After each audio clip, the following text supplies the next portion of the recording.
picked up young men and paid for motel rooms. That was part of Hollywood then, as well as now.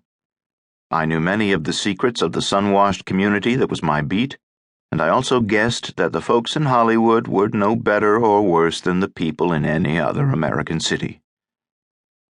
Jimmy was a friend, not one I could ever depend on, except possibly in a barroom brawl. He was gutsy and not afraid of getting hurt. He rarely picked up a tab.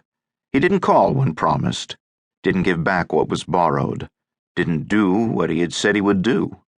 I never knew exactly what he wanted or hoped for from me, and I never knew what I wanted or hoped for from him. In retrospect, it seems to me that I felt by being around him something was about to happen, or was already happening, but I just wasn't smart enough to get it. He was fascinating to be with and watch. There was the way he moved. He could lift a glass of water to his mouth with an intensity and grace that made it seem he had never before touched a glass, never carried that particular weight through the air. What he said wasn't especially smart or memorable. It was the way he said it that made it interesting, the delivery and the hand gestures. I never felt I was a disciple and should take notes because they would be valuable someday, nor did I realize that I was lucky to be his friend until years later when he became a legend. There was an afternoon, warm and sunny, and Jay was home from school and wasn't happy. "He's been like that all afternoon," said Ellie. I realized my son was upset by something, but I had a column to write on deadline and left it to her to sort out.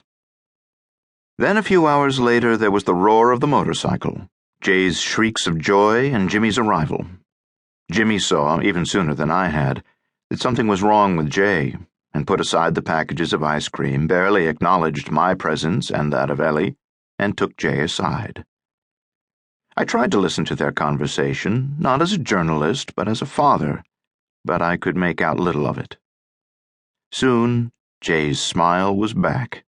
The packages of ice cream were opened, and we were all sitting on the floor laughing at something.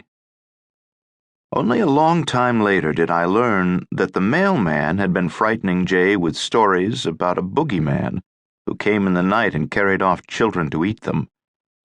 That was how the mailman made it through his day, terrifying children.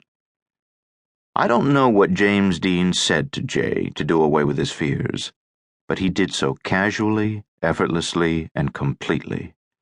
What I do remember is what Jay said excitedly after he left.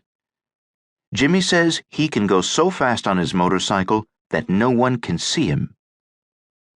On October 1st, 1955, I was in Mexico City to interview the actor Cantinflas, who was filming a cameo role for Around the World in 80 Days. Bill Blowitz, press agent on the film, and I had just finished breakfast when we went by the hotel newsstand. I noticed a copy of the Saturday New York Herald Tribune on the rack and glanced at the front page. In the lower right-hand corner was the headline, "Film actor James Dean, 24, killed in sports car crash." I must have turned to ashen, because Bill asked me if I was all right. "Jimmy Dean's been killed," I said, and handed the paper to him. "He asked me to go with him to the race in Salinas yesterday just before we left L.A." As Bill read the story, I had conflicting thoughts. I wanted to call home and tell Ellie to be careful how she broke the news to Jay, who I knew would be devastated. Then I realized that the news was a day old. I felt strongly that there was something that I, a newsman and friend, should be doing about Jimmy's death. I wanted to add something human and personal to the wire service report that my paper had put on the front page. I called my editor in New York, who said, "Dean was really not that well known to warrant much more space than we've already given him." I realized he was right. Of the 3 pictures Jimmy had starred in, only one, East of Eden, had been released, and although his performance was acclaimed by the critics, the general public was scarcely aware of him. There was no way that I or anyone else at that time could predict the impact his death would have on young people all over the world.